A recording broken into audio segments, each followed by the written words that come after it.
గౌరవ ముఖ్యమంత్రి గారు నిన్న జిల్లా కలెక్టర్ల సమావేశం నిర్వహించడం జరిగింది. గౌరవ మంత్రులు అందరము 33 జిల్లాల కలెక్టర్లు, రాష్ట్రంలో ఉండే సిఎస్ గారు, మిగతా ఉన్నత అధికారులు అందరూ ఆ సమావేశంలో పాలు పంచుకున్నారు. ఆ సమావేశం యొక్క ముఖ్య ఉద్దేశం సాధించుకున్న తెలంగాణ రాష్ట్రంలో గడిచిన 10 సంవత్సరాల్లో ఏం జరిగింది ఆశించిన మేరకు జరగలేదు కాబట్టి మార్పు కావాలని, అది ఇందిరమ్మ రాజ్యంతోనే సాధ్యమని తెలంగాణ రాష్ట్ర ప్రజలందరూ ఇందిరమ్మ రాజ్యాన్ని దీవించి సంవత్సరం పూర్తయి 2వ సంవత్సరంలో అడుగు పెట్టారు. ఏవైతే పేదోళ్ల కళలు నెరవేర్చడం కోసం తెలంగాణ రాష్ట్రంలో ఏర్పడిన ఇందిరమ్మ రాజ్యం యొక్క గడిచిన సంవత్సరంలో జరిగిన సంక్షేమము, అభివృద్ధి కార్యక్రమాల గురించి చర్చించుకుంటూ గడిచిన 10 సంవత్సరాల నుంచి ఏవైతే పేదవాడికి అవసరమైన కనీస అవసరాలకు సంబంధించిన తెల్ల రేషన్ కార్డులు, ఈ తెల్ల రేషన్ కార్డుల విషయంలో ఎక్కడైతే ఎన్నికలు వస్తాయో ఎన్నికలు వచ్చే ప్రాంతంలోనే తెల్ల రేషన్ కార్డులు ఆనాటి ప్రభుత్వం ఇచ్చి రాష్ట్రంలో మిగతా ప్రాంతాలన్నింటినీ విస్మరించింది అన్నది నిజం. ఆనాటి ప్రభుత్వం ఇప్పుడు నిజంగా అర్హులైన పేదవాళ్ళందరికీ ఆనాటి ప్రభుత్వం ఏదైతే నియమ నిబంధనలు పెట్టిందో ఆ నియమ నిబంధనలను ఎక్కడన్నా తగ్గకుండా పేదవాళ్ళందరికీ, అర్హులైన వాళ్ళందరికీ ఎన్ని లక్షల కొత్త కార్డులైనా ఈ ప్రభుత్వము ఇవ్వాలి అని, అది కూడా జనవరి 26వ తారీఖు నుంచే ఇవ్వాలని నిన్న కలెక్టర్ల సమావేశంలో గౌరవ ముఖ్యమంత్రి గారు ఆదేశాలు ఇవ్వడం జరిగింది. వాటికి సంబంధించిన విషయం గురించి, రైతు భరోసాకు సంబంధించిన విషయంలో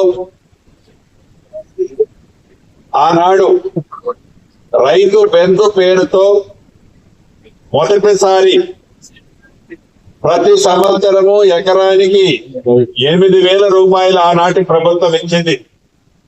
ఎన్నికల ముందు ఎకరానికి సంవత్సరానికి 2 పంటలకి 10,000 రూపాయలు ఇచ్చింది ఆనాటి ప్రభుత్వం. రాష్ట్ర ఆర్థిక పరిస్థితి బాగలేకపోయినా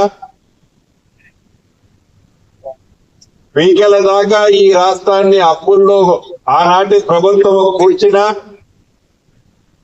ఇచ్చిన మాట ప్రకారం ప్రతి ఎకరాకి ఏవైతే సాగుకి యోగ్యమైన ప్రతి ఎకరాకి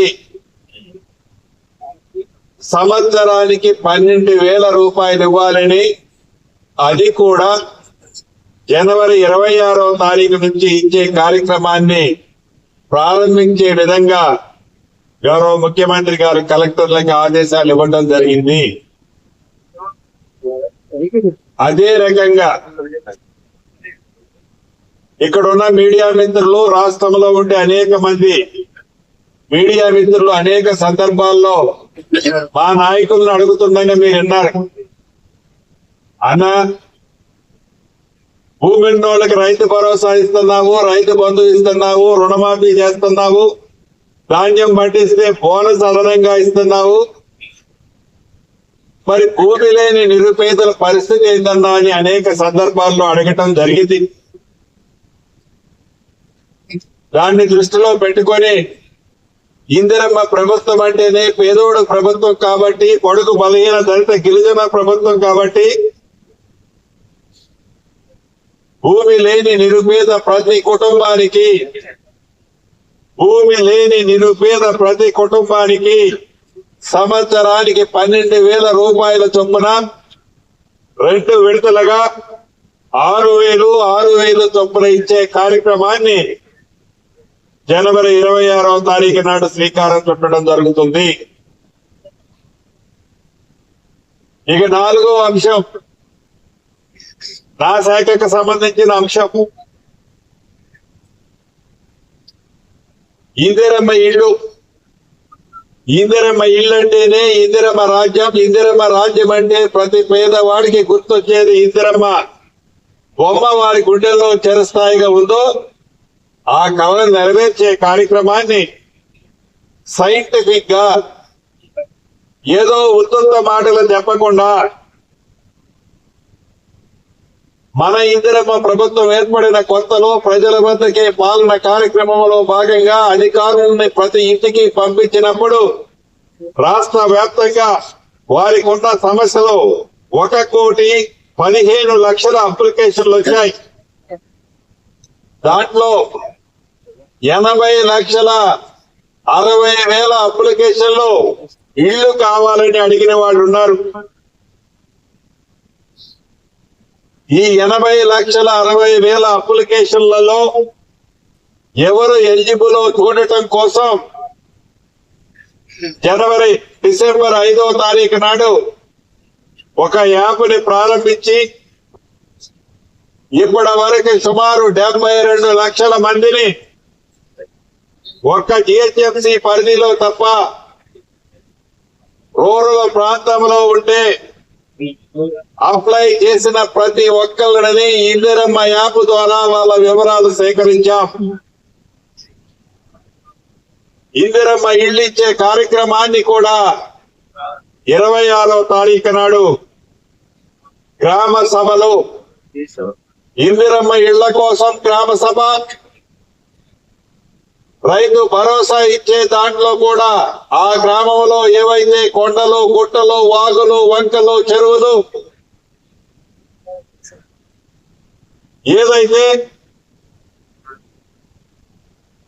ప్రభుత్వం వారి సొంత ఆస్తులని నివాస యోగ్యం కోసం ట్రాన్స్ఫర్ చేసుకున్నారో,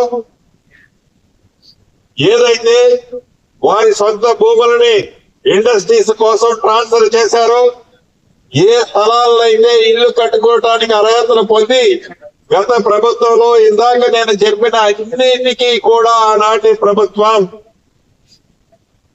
ఏది చూడకుండా రైతు బంధువు ఇచ్చింది. దానికి సంబంధించిన అంశాన్ని కూడా గ్రామ సభలో చర్చించి ప్రతి రెవెన్యూ గ్రామానికి సంబంధించిన ఎవరికి మనం రైతు భరోసా ఇస్తున్నామో కూడా అక్కడ ఊర్లో డిస్ప్లే చేయడం జరుగుతుంది. ఇందిరమ్మ ఇళ్ల విషయంలో కూడా నిష్పక్షపాతంగా ఎవరైతే పేదవాళ్ళు, అర్హులైన వాళ్ళు, పేదవాళ్లలో బహుభేదవాళ్ళకి టాప్ ప్రయారిటీ పెట్టి రాష్ట్ర వ్యాప్తంగా ప్రతి నియోజకవర్గానికి తక్కువలో తక్కువ 3,500 ఇళ్ల చొప్పున ఎస్సీ, ఎస్టీ రిజర్వ్డ్ కాన్స్టిట్యూన్సీలో అదనంగా కొన్ని ఇస్తూ ఈ కట్టే ప్రతి ఇల్లు 400 చదరపు అడుగులుండి ఈ 400 చదరపు ఇళ్లకి ప్రతి ఇంటికి 5 లక్షల రూపాయల చొప్పున 4 విడతల్లో ఫౌండేషన్ కి 1,00,000 రూపాయలు, కిటికీ లెవెల్లో కడితే 1,25,000, స్లాబ్ వేస్తే 1,75,000 పూర్తి చేసిన తర్వాత మిగిలిన 1,00,000 మొత్తం కలిసి 5 లక్షల రూపాయలు గ్రీన్ ఛానల్లో ఇచ్చే కార్యక్రమాన్ని ఈ జనవరి నుంచే ఇప్పటికే అన్ని ప్రిపేర్ చేశాం. ఈ జనవరి నుంచి లబ్ధిదారులు కూడా అనౌన్స్ చేయడం జరుగుతుంది. ఈ మోడల్ హౌస్ కు సంబంధించి ఏ ఇందిరమ్మ ఇల్లు కట్టాలని నిర్ణయించుకున్నామో ప్రతి మండలంలో ఇప్పటికే చాలా వరకు మోడల్ హౌస్ కట్టడం స్టార్ట్ అయింది. నా సొంత నియోజకవర్గం పాలేరు నియోజకవర్గంలోని కూసుమండి మండలంలో కంప్లైంట్ కూడా చేశాం. అది ఎల్లుండు ఓపెన్ కూడా చేసుకోబోతున్నా. ఈ మోడల్ హౌస్ యొక్క ఉద్దేశం పేదవాళ్ళకి ఏవైతే మనం 5 లక్షల రూపాయలు ఇస్తున్నామో ఆ ఇచ్చిన 5 లక్షల రూపాయలు ఎలా సద్వినియోగం చేసుకొని అద్భుతమైన ఇల్లు కట్టొచ్చో, ఈ 5 లక్షల రూపాయల్లోనే ఎలా సరిపెట్టుకొని కట్టొచ్చో ఆ మోడల్ హౌస్ చూసే విధంగా మోడల్ హౌస్ ను నిర్మించాం. అదే రకంగా ఇందాక చెప్పినట్లు భూములున్న వాళ్ళకైతే ఇస్తున్నారన్నా, రైతు భరోసా ఇస్తున్నారు. మరి భూములు లేని వాళ్ళకి ఏంటి అన్నప్పుడు భూమి లేని నిరుపేద ప్రతి కుటుంబానికి 12,000 రూపాయల చొప్పున 2 విడతలకు ఇచ్చే కార్యక్రమంతో పాటు రైతు భరోసా, ఇందిరమ్మ ఇళ్ళు, తెల్ల రేషన్ కార్డులు, ఇవి అన్ని గ్రామ సభల్లో ఒకేసారి చర్చించి వీటిని ఫైనల్ చేసే కార్యక్రమం ఈ నెల 26 అంటే జనవరి 26వ తారీఖు నాడు నిర్ణయించడం జరిగింది. ఈ జనవరి 26కి ఒక ప్రత్యేకత ఉంది. గౌరవ ముఖ్యమంత్రి గారు గతంలో చెప్పినట్లు ఇది 75వ స్వతంత్ర దినోత్సవం, గణతంత్ర దినోత్సవం. ఈ గణతంత్ర దినోత్సవం నాడు ఈ 75వ గణతంత్ర దినోత్సవానికి ప్రత్యేకత ఉంది కాబట్టి ఆనాడు పేదవాళ్ల కోసం ఈ 4 కార్యక్రమాలని రైతన్నలకు కూడా మేలు జరిగే కార్యక్రమాన్ని చేపట్టడం జరిగింది. వీటితో పాటు వీటన్నిటికీ కూడా ఆర్థికంగా ఆనాటి ప్రభుత్వం చేసిన అప్పులు కడుతూ ఇబ్బందులని అధిగమిస్తూ అన్న మాట ప్రకారం, ఇచ్చిన మాట ప్రకారం